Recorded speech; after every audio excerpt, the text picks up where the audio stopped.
ஒரே குட்டி கல்யாணம் பண்ணி வச்சான். ஹாய் மக்களே வணக்கம். இன்னைக்கு பாண்டியன் ஸ்டோர் எபிசோட்ல பார்த்தீங்கன்னா தங்கமயில் வந்து ஓயாம அழுது ஒப்பாரி வச்சுட்டு இருக்காங்க. இந்த நீதி நேர்மை கேட்க யாருமே இல்லையா, அவனை அசிங்கப்படுத்திட்டு இருக்கு. வீட்டுக்குள்ளே சேர்க்கவே மாட்டாங்க, கதை அடிச்சுட்டு இப்படி என்னை பாடாப்படுத்துறாங்கன்னு சொல்லிட்டு அழுதுட்டு இருக்காங்க. என்ன இங்க என்ன சினிமாவா ஓடுது?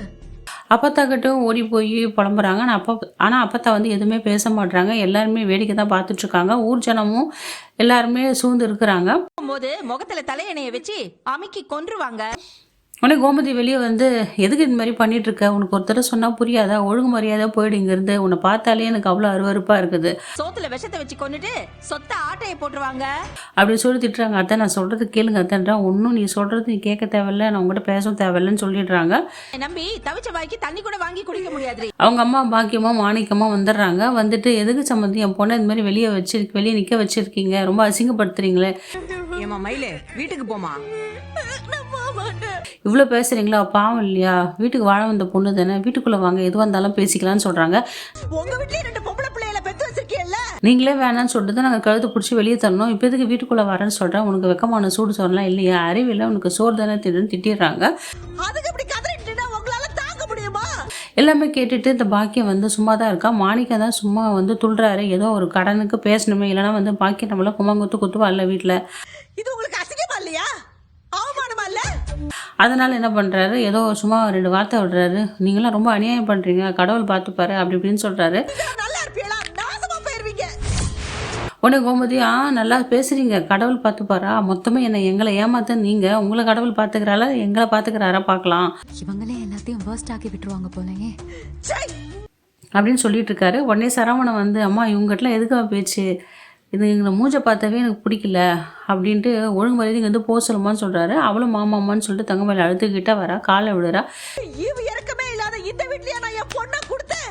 உன் மூஞ்சை பார்த்தாவே எனக்கு புரியல, வராதுக்கு உன்னை கொன்னே போட்டுருவேன், என் கண்ணு நிற்காத, உன் சவகாசமே வேணாம், உன் குடும்பமே பொய், உன் ஒத்த உரிமை பொய் தான், பொய் பேசி ஏமாற்றி நாடகம் அடிச்சுட்டு எல்லாரையும் ஏமாற்றேன், கடையில் திருநீங்க, வீட்டில் திருநீங்க, இன்னும் என்னென்ன தான் பண்ணலான் இருக்கேன், என் வாழ்க்கையை உன்னால் தொலைச்சிட்டேன், ஒழுங்கு மரியாதை போயிடு, நானே ரொம்ப மன உளைச்சி நிம்மதி இல்லாமல் இருக்கேன், இப்படியே நீங்கள் அழுது சீன் கிரியேட் பண்ணி இதுமாரி பண்ணிட்டு இருந்தீங்கன்னா உங்கள் 3 பேர்லேயும் எழுதி வச்சுட்டு நான் செத்து போயிடுவேன்னு சொல்கிறாரு. இதை கேட்டு பாண்டியன் குடும்பம் எல்லாத்துக்குமே ரொம்ப ஷாக்காக எடுத்துங்க, எல்லாம் அதிர்ச்சி ஆகிறாங்க. என்ன நம்ம புள்ள இப்படி சொல்கிறானேன்னு சொல்லிட்டு கோமதி எல்லாருமே அழுகுறாங்க. உடனே நம்ம செந்தில் காத்துன்னு சொல்கிறாங்க, நீ எதுக்குன்னு அழுகுற, நீ எதுக்கு நான் இந்த முடிவு சொல்கிற, நம்மளை ஏமாற்றி தப்பு பண்ணது அவங்க தான், நீ எதுக்கு நான் இது மாதிரிலாம் பேசுகிற அப்படின்னு சொல்லிட்டு ரொம்ப கஷ்டப்பட்டு பேசுகிறாங்க. உடனே இவ சொல்கிறா, ஆமாம் எல்லா பழி எங்கள் தலைமையில தூக்கி போடுறீங்களா, இதெல்லாம் அநியாயமாப்பில், நீங்கள் பண்ணுறதெல்லாம் சரியில்லை, நீங்கள் பேசுறது சரியில்லை, நீங்களும் பொண்ணு வச்சுருக்கீங்க, உங்கள் குடும்பத்தில் எல்லாரும் இங்கே சீக்கிரம் அனுபவிக்கன்னு சொல்லிட்டு இந்த அம்மா சாபம் விட்டுட்டுருக்கு. ஆமாம்மா நீ ரொம்ப யோக்கியமான பொம்பளை தான், வந்துட்டு போ, வெளியில் உன் பொண்ணை கூப்பிட்டு போன்னு சொல்லிட்டு கோமதி திட்டிகிட்டு இருக்காங்க. அது மட்டும் இல்லாமல் அவங்க அப்பா வெளியே வர்றாரு. அவர் எதுவுமே பேசல பாண்டியனை, ஏற்கனவே மனசு ரொம்ப ஒடிஞ்சு போயிருக்காரு. உடனே நம்ம சரவணன் சொல்லிடுறாரு, அப்பா எனக்கு ஒரு முடிவு தெரிஞ்சு ஆகணும்ப்பா, நான் ஏற்கனவே இந்த முடிவு எடுத்துட்டேன், என்னை மாற்றிக்கணும்னு, ஆனால் உங்களுக்காகவும் நம்ம குடும்பத்துக்காக தான்ப்பா என்னோட முடிவை நான் வாபஸ் வாங்கிக்கினேன், இவ இப்படியே நின்றுட்டு இருந்தாலும் நிச்சயமாக நான் இதான்ப்பா செய்வேன், இதில் நான் உறுதியாக இருக்கேன், நான் மாற்றவே முடியாதுன்னு சொல்கிறாரு. அது மட்டும் இல்லாமல் இந்த தங்கமயிலுக்கு கூட சேர்ந்து வாழ எனக்கு விருப்பம் இல்லைப்பா, எனக்கு வந்து டைவர்ஸ் வாங்கி கொடுத்துருங்க, கோர்ட்டில் கேஸ் போடுங்கன்னு சொல்கிறாங்க. பாக்கி என்னன்றா, என்னது கேஸா, நல்லா வரீங்க வா, என் பொண்ணை எப்படி நான் கட்டி உங்கள் வீட்டுக்கு கொடுத்து அனுப்பிச்சேன், அவளை நல்லா வாழ வெட்டியாக அனுப்பிச்சிட்டு இது மாதிரிலாம் நீங்கள் பண்ணுறீங்களே, நீங்கள் மட்டும்தான் கோர்ட்டு கேஸு போலீஸும் போவீங்களா, நானும் அதுமாதிரி போவேன், என் தலையை அடமானம் விற்று, என் வீட்டை அடமானம் விற்று, என்னையே கூட அடமானம் வச்சு நான் எப்படியோ வந்து என் பொண்ணை மீட்டு இந்த குடும்பத்தை நான் வாழ வைப்பேன், இது பாக்கியோட சபதம்னு சொல்கிறா. எல்லோரும் ஆமாம்மா போ, நீயே வந்து வக்கீலாது எங்கள் வீட்டில் கடையில் வந்து வேலை செஞ்சேன், அரிசி பருமா திருடியுமே குடும்பம் நடத்தினேன், நீ வந்து கேஸ் போட்டு எங்களை இது பண்ணுவியா, போமா வேலையை பார்த்துட்டு, தேவையில்லாத வார்த்தை நீ பேசுகிறவளை வச்சுக்காதுன்னு சொல்லிட்டு கோமதி திட்டிடுறாங்க.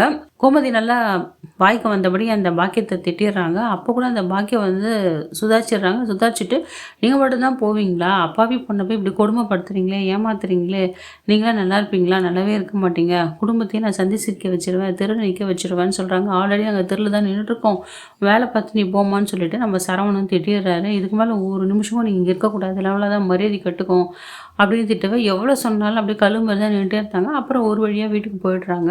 சரவணன் எடுத்த முடிவு சரியா இல்லையான்னு சொல்லிட்டு நீங்கள் கமெண்ட் பாக்ஸில் பதிவு பண்ணுங்க மக்களே. இந்த வீடியோ உங்களுக்கு பிடிச்சிருந்தா லைக் அண்ட் ஷேர் கமெண்ட் பண்ணுங்கள். பாண்டியன் என்ன முடிவெடுக்க போகிறாருன்னு தெரியல.